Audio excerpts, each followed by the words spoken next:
Yo guys, what's up? It's me, TickFlight, here back for another Valorant video. Today, on the guide series, I'm going to give you a guide on Sage, Agent number 9. What? Agent number 9? If you want to learn about the lore, watch Surge Eppies. I'm not explaining it now. Just know there's no Agent number 8. Agent number 9 is Sage. Sage, as most of you will probably know, is everyone's favorite heal bot. But she sucks as a heal bot. Every agent past Sage is going to be a bit more complicated. So for now, I'm actually going to explain what each role does simpler. Let's start with this.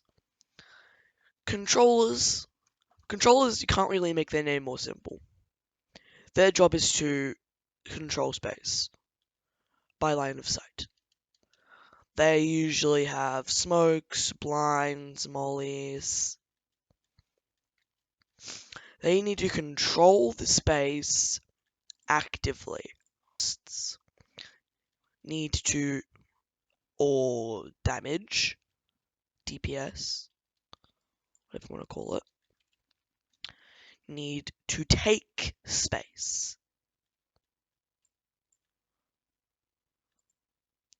So controllers and duelists. So controllers can smoke off a site, then the duelist can take the space, and the controllers can actively hold that space with a shotgun or just your vandal. Initiators are there. Initiators are there really to start the fight. An initiator's job is to start the fight with either with an ability or a word or really just something. That's the initiator's job. Next, a sentinel, which Sage is to idly hold the space.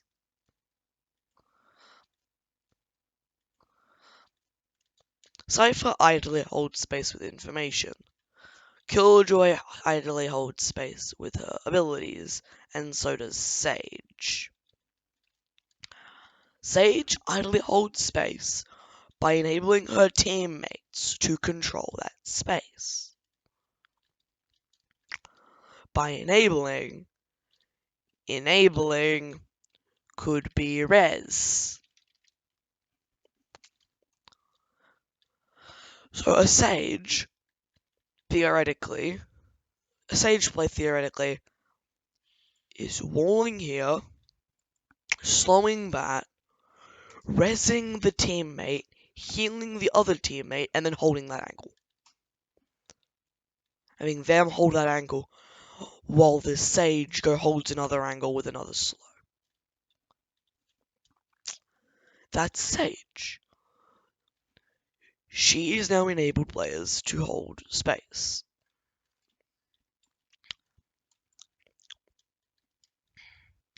I'm going to re-go over some of these topics in some future videos because a lot of the agents from now on will be a bit more complicated.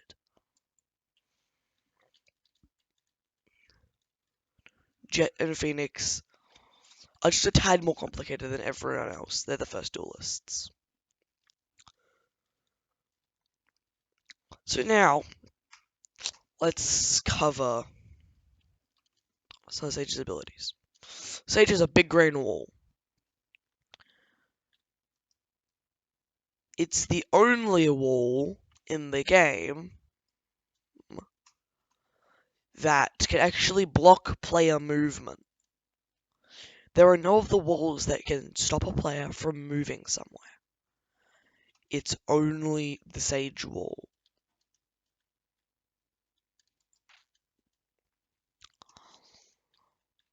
So you can stand on it.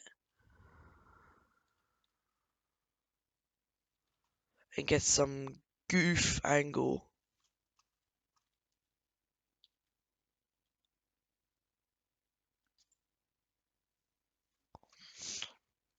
And do some incredibly weird things with it. But one rule is that you can't place a sage wall on a sage wall, unfortunately. That doesn't work. You could use a sage wall as a bridge to get over certain gaps, but you can't because it needs to be on something. Every part of the wall needs to be on something. So yeah. It's a wall. It blocks line of sight, and it blocks line of sight, and it blocks physical impasse. It's one of the things that can be used to hold space. Next are these boys. Her slow orbs. These are objects with some of the most fun projectile physics in the entire game. Like, no one has lineups for them. They're kind of like, need a slow A main? There you go. There's a slow A main. Slows incoming.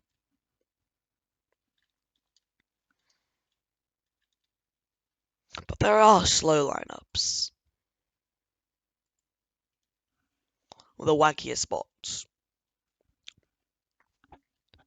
Next is her heal. It heals you for 30 and an enemy for 100. Next to res, it revives them.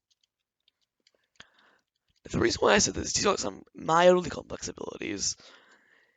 Grim walls and slow lineups. There are slow lineups. And you take it, like you just said there were no slow lineups. There are some. But a little bit different.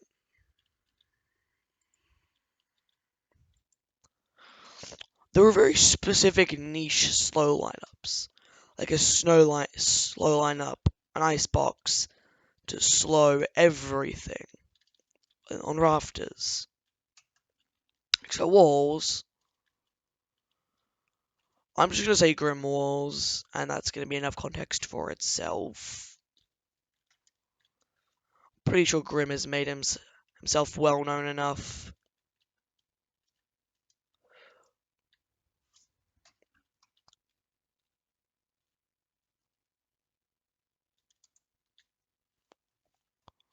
Well known enough at this point for his dummy walls that don't really make sense.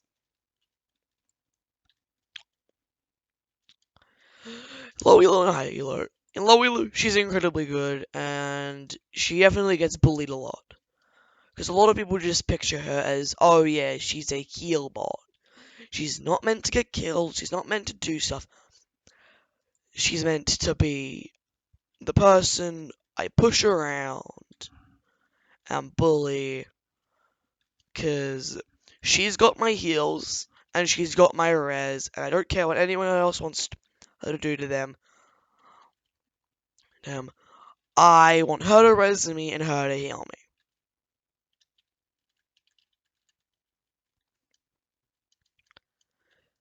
Next, in high elo, we've got a little bit of the same toxicity toward her,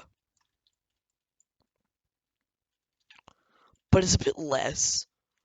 Because in high elo, she kind of falls off a little bit. She's not able to keep up with the things that an other initiator like Killjoy could do, or Cypher, which makes her a bit worse. But overall, she's a pretty good agent.